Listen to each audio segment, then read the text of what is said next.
And staying with food-related matters, because the government says several measures have been implemented to prevent a shortage of the food items badly impacted by Hurricane Melissa.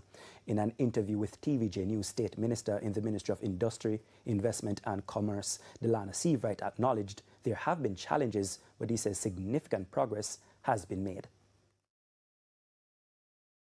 For now, the country has a relatively stable food supply. There are some items, some meat products and so on, where you will see shortages and you will see maybe elevated prices.